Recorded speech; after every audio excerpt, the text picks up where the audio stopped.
Kashyapa Muni, thinking in this way, became somewhat angry. Condemning himself, O Maharaj Parikshit, descendant of Kuru, he spoke to Diti as follows. My dear gentle wife, if you follow my instructions regarding this vow for at least 1 year, you will surely get a son who will be able to kill Indra.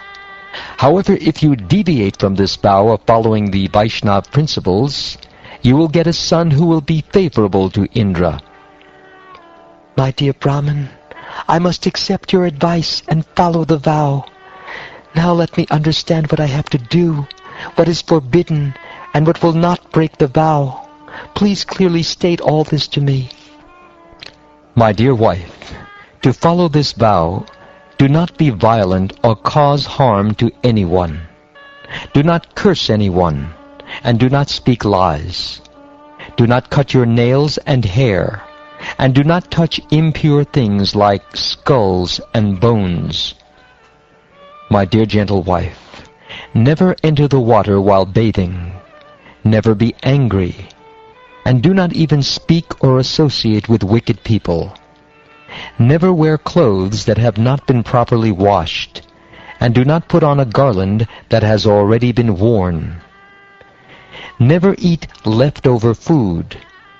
Never eat prasad offered to the goddess Kali or Durga.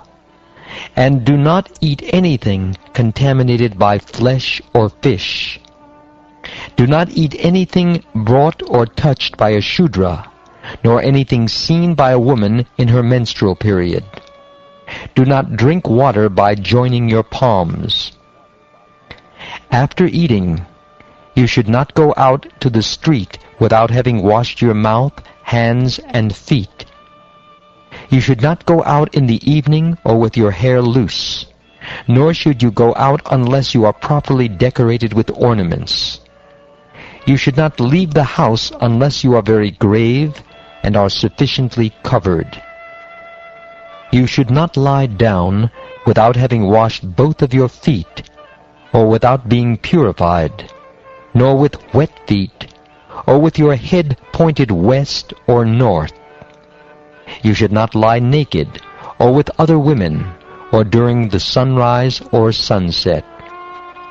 Putting on washed clothing, being always pure, and being adorned with turmeric, sandalwood pulp, and other auspicious items, before breakfast one should worship the cows, the Brahmins, the goddess of fortune, and the Supreme Personality of Godhead.